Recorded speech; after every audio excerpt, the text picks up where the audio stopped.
Hello everyone welcome back to my another blog. आज হৈছে সোমবাৰ আৰু এতিয়া বাজি গ'ল সন্ধিয়াৰ 7টা আৰু এয়া দেখিছেনে যোৱাকালি 8:30 ৰাতি 8:30 মান বজাত গৈ আছোঁ ঘৰলৈ। বতৰটো একদম বেয়া আছিল, কিনকিনকৈ বৰষুণ দি আছিল, বিজুলী ঢেৰেকণিও আছিলে।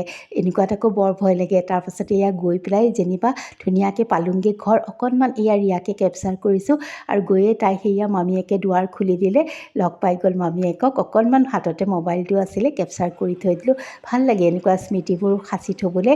তাৰপিছত অকণমান টেবুলখন ৰেডি কৰোঁতে মামীয়েকে মই অকণমান দেখাই দিলোঁ আপোনালোকক চিকেন ফ্ৰাই, মাছ, লোকেল চিকেনৰ কাৰী, দালি, বহুত কিবাকিবি, ভাজি, চালাড, চাটনি, দৈ, বহুত কিবাকিবি আছিলে। সেইবোৰ ভালকৈ ভিডিঅ' মইতো জানেই মানে এনেকৈ লগে ভাগে ভাত খাই থাকোঁতে একদম ভিডিঅ' কৰিবলৈ পাহৰি থাকোঁ, কাৰণ নিজৰ মানুহ লগ পালে এনেকৈ দুআষাৰ কথা পাতি ভাত খোৱা মানে বেছি ভাল লাগে।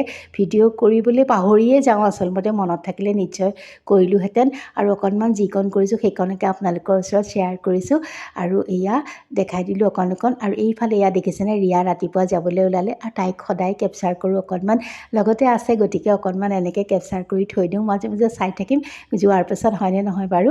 আৰু তাইক পঠিওৱাৰ পিছত লৈছোঁ এওঁৰ কাঁহীখন ৰেডি কৰিবলৈ আৰু এওঁ এয়া ওলায়ে আছে, গতিকে এওঁক এয়া আজি কাঁহীখনকে দেখাই দিলোঁ। মানুহজনক বাৰু নেদেখালোৱেই। আৰু এয়া মই চিকেন ফ্ৰাই কৰিছোঁ, সিহঁতক পঠিয়াই লৈ জানেনে কিয়, ভাগিনজনীয়ে ক'লে মাহী মই গৈ আছোঁ বুলি। আৰু এইফালে দেখিছেনে চিকেনখিনি ফ্ৰাই কৰা তেলতে মই অকণ চেনি কেৰামেল কৰি লৈছোঁ। এনেকৈ দিলে মানে মাংসৰ কালাৰটো বৰ ধুনীয়া হয়। তাৰপাছতে এচামুচ তাত মই ঘিউ দি দিছোঁ আৰু এয়া দেখিছেনে মোৰ বিলাহী নাছিলে, অকল পিঁয়াজ আৰু আলমণ্ডৰ এটা পেষ্ট তেলত দি দিছোঁ। জিৰা, ধনিয়া, জালুক, অকণ চফ সেয়া টাৱাখনত মই গৰমাই লৈছোঁ, অকণমান দেখাই দিছিলোঁ। আৰু এয়া তাৰপাছতে ইয়াতো পিঁয়াজখিনিতো মই জিৰা, ধনিয়া আৰু ৰেড চিলি অকণ দিছোঁ আৰু তাৰপাছত মাংসখিনি ফ্ৰাই কৰা মাংসখিনি দি দিছোঁ।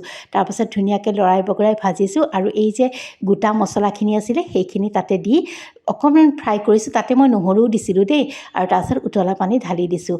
তাৰপাছতে দি দিছোঁ লং, ইলাচি, দালচেনি, এচামুচ ঘিউ আৰু মোৰ মাংস ৰেডি হৈ গ'ল। খাবলৈ কিন্তু খুবেই ধুনীয়া লাগে। অকণমান প্লেটখন দেখাই দিছোঁ, কণীও বনাইছিলোঁ দেই, ৰেচিপিটো শ্বেয়াৰ কৰিব নোৱাৰিলোঁ, ইমানেই বেছি লৰালৰি আছিলে।